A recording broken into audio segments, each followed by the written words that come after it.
Hello and welcome to MedEvidence Articles, where we encourage community research and education with weekly articles. I'm your host, Benton Loeyball, and this week we're talking about whether ADHD may indicate an increased risk of Alzheimer's.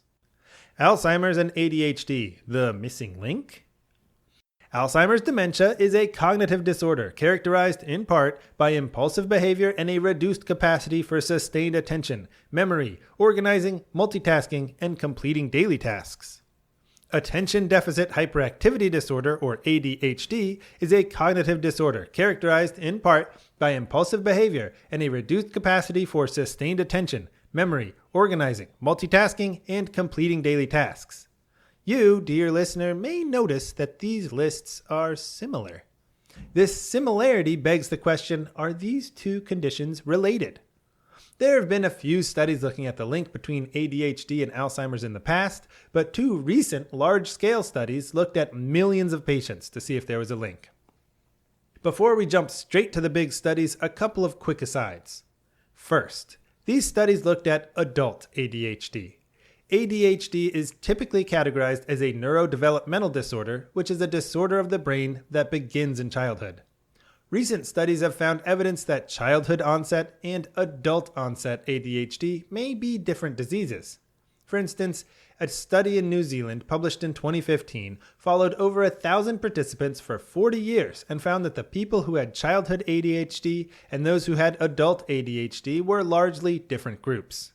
Specifically, 95% of children with ADHD did not show symptoms by adulthood, and 90% of those with adult ADHD did not show symptoms as a child. More research needs to be done to explore this phenomenon, but as the studies in question used adult ADHD, they make no claims about a link between childhood ADHD and Alzheimer's dementia. Second, the studies were observational, meaning they did not perform a randomized controlled experiment.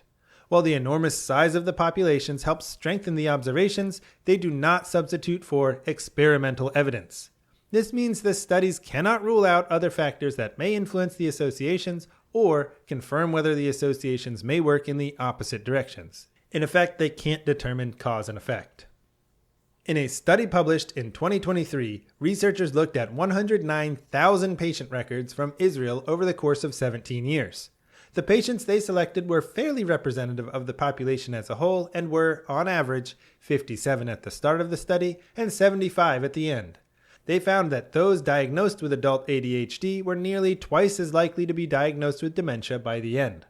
The scientists noted that this finding was stable across all divisions of the population except those who were on ADHD medication, a relatively small section of individuals.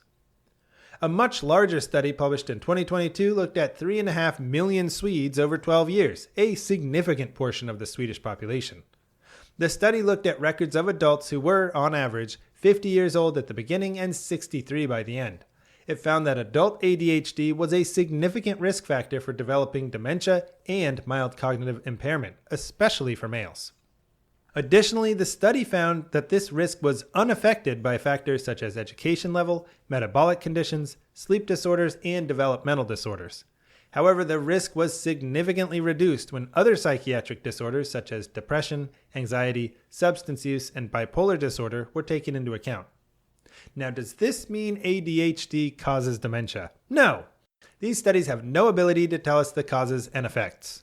What these studies tell us is that people with ADHD may be at an increased risk of developing dementia and may want to be careful to avoid other risk factors. The real benefit of these studies is that they give us more exciting questions to ask and explore with research, such as, does ADHD somehow prime the brain to be more vulnerable to dementia? Why weren't those on psychostimulant ADHD medication prone to increased risk? Could those medications help protect against dementia? Could the people on medications have a more severe form of ADHD which is somehow protective? Is there a brain state that makes it more vulnerable to ADHD, dementia, and other psychiatric disorders? And what are the underlying brain mechanisms that may link ADHD and dementia? These questions and more are exciting because they reveal avenues for emerging treatments in the future. High-quality clinical research studies to test those emerging treatments can only take place with the help of willing volunteers like you, dear listener. The most exciting part of science is finding something unknown. even if the genesis of that finding is two things that look very, very similar. Thanks for joining us on this week's episode of MedEvidence Articles. If you'd like to know more, all of our descriptions are linked in the podcast description below. You can also visit our website at medevidence.com. MedEvidence helps answer the question of who can you trust for medical information. The MedEvidence platform provides valuable information about many medical issues and the insights of evidence-based medicine. MedEvidence educates audiences through engaging and entertaining magazines, podcasts, videos, articles, and presentations.